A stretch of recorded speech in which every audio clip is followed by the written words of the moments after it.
Жапонияда Токиоға келіп тұрмыз. Сіздерге бүгін Жапониядағы ең биік мұнара Скайтриға көтеріліп, сіздерге Токионың төбеден көріністерін көрсететін боламыз. Бізбен бірге болыңыздар. Енді қысқаша осы Sky-Tree туралы бірнеше фактілерді айтып кететін болсақ, біріншісі бұл Жапониядағы ең биік мұнара, екіншісі бұл дүние жүзіндегі биіктігі жағынан екінші орын алатын мұнара, біріншісі Дубайдағы Бурдж Халифа. Бұрынғы Токио деген аты Мусаши деген болатын. Мусаши деген 634 метр да биіктігі. Му деген 6, Са деген 3, Ши деген 4 деген мағынаны білдіреді. Сондықтан 634 метр қылып салған екен биіктігі. Және де екіншісі неге жаңа бір осындай мұнара салды деп айтсаңыздар, осыған дейін болған Токио мұнарасы мұндай биік емес еді да. Және де қазіргі мысалы Токиода небоскрептер өте көп қой. Соларға радио және телевещаниялардың күші жетпейтіндіктен оған биігірек жерден мұнара керек болды. Сондықтан осындай биік 634 метрлік мұнара салған болатын. Қысқаша тарихы осы.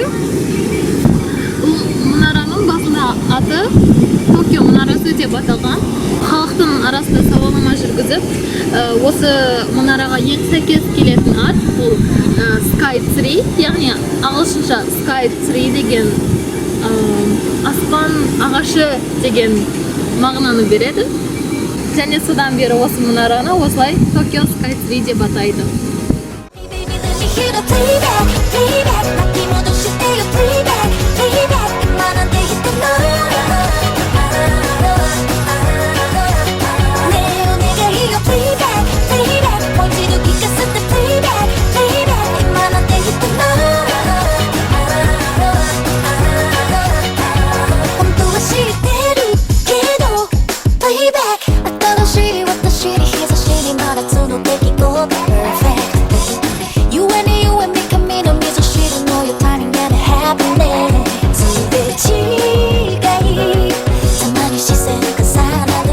Тапайды жоқ жапондардың ойлап тапқаны. Негізі Токио өте ыстық болғандықтан мына жерге келген адамдар мынандай салқын кішкентай жел сияқты термальная вода бар ғой, десек спрей ретінде сататын. Тура сондай үлкен спрей. Иә. Жасап керек, иә.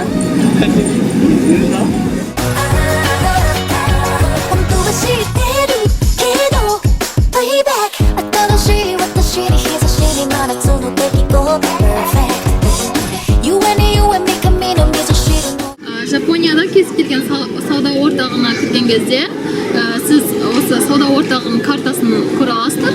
Және сол картада барлығы өте жаңағыдай бүге шүгесіне дейін жазылады. Яғни кез келген жаңағы осы сауда орталығында бар ресторандардың атаулары және олар қандай тамақтар ұсынады, сол сияқты қандай бутиктер бар, соның бәрі өте бүге шүгесіне дейін жазылып тұрады. Және өте ыңғайлы ол. Келесінде бірінші этаждан бірден бүкіл жаңағы үлкен сауда орталығын саған дәл не керек екенін таба аласың бірден. Өте ыңғайлы.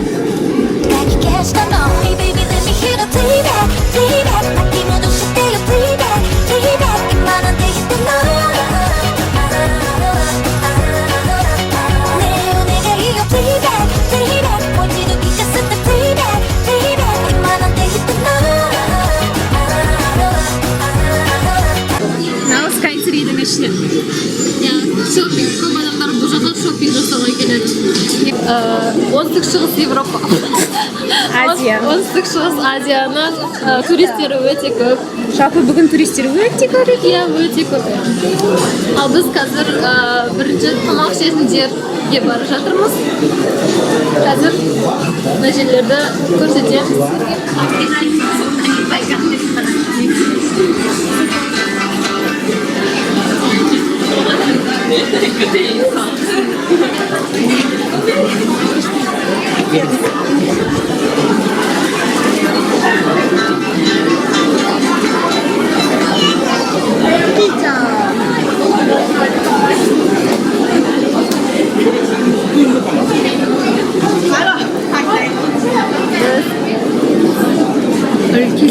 Кезекте тұрмыз. Ол кезек билет алуға, билет алу үшін кезекке тұрдық. Билет алып боласында тағы төбеге міну үшін кезекке тұрасың. Бұл Жапония. Қайда бармасаң да кезек. пайда бар. Үйінде отырмайды сияқты ешқайсы.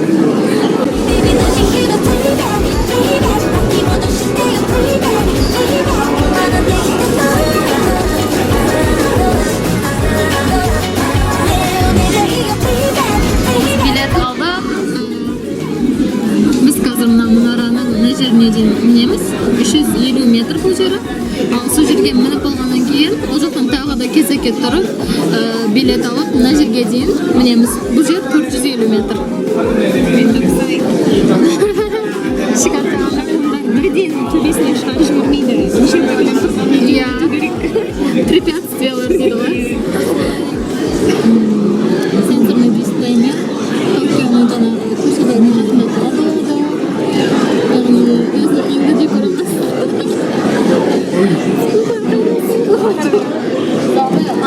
Мысалы, күндізгі уақытта осылай болып тұрады. Күндізгі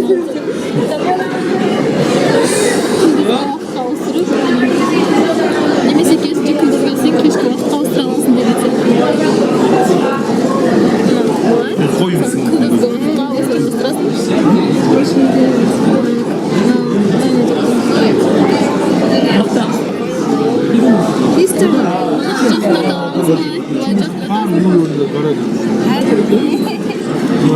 외국 국기가 저도만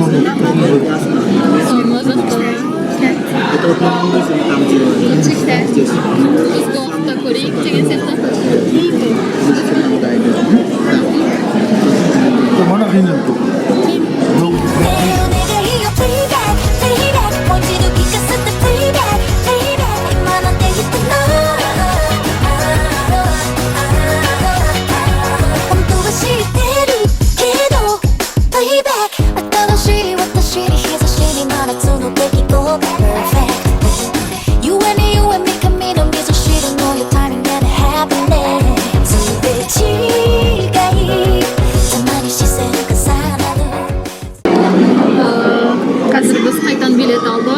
450 метр биіктікке көтерілеміз лифтпен. Next up is the Tokyo Sky Tree Temple Galleria, floor 445. Tokyo Sky Tree 展望回廊、フロア4に到着いたします。ドアが開きます。指などを挟まないようご注意ください。足元の段差にご注意ください。足元の段差にご注意ください。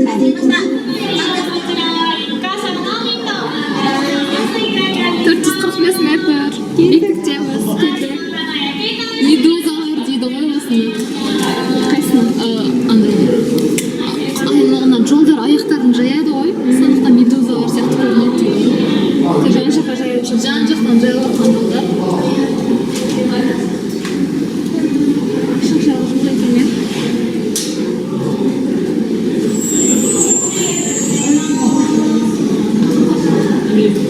Көрініп тұр.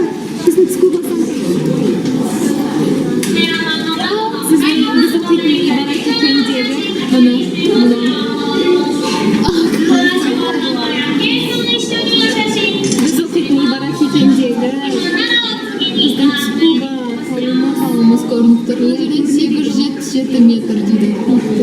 Шығып алсana дейді. Кажется.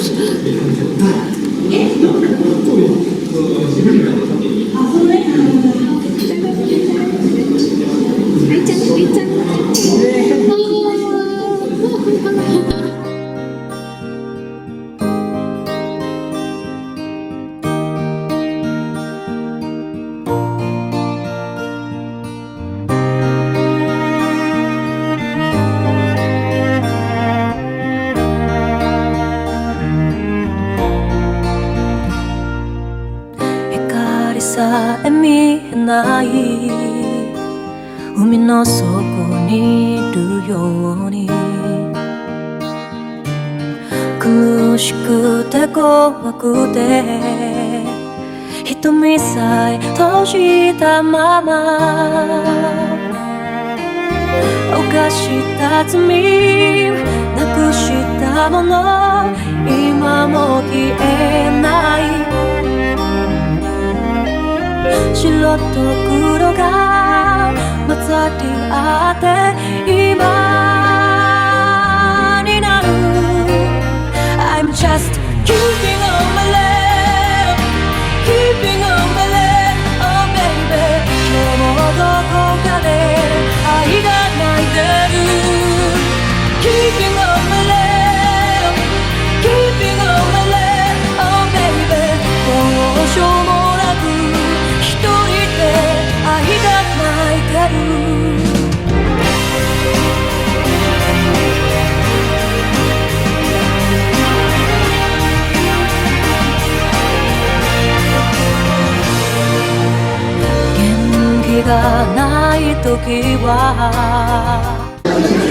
Біз қайтып бара жатырмыз. Қайтқанда да үлкен кезекте лифтқа. Кезектің үстінен кезек. Бітпейтін кезек. Не деген кезек, не деген кезек ол. Next stop is the Tokyo SkyTrain terminal 345.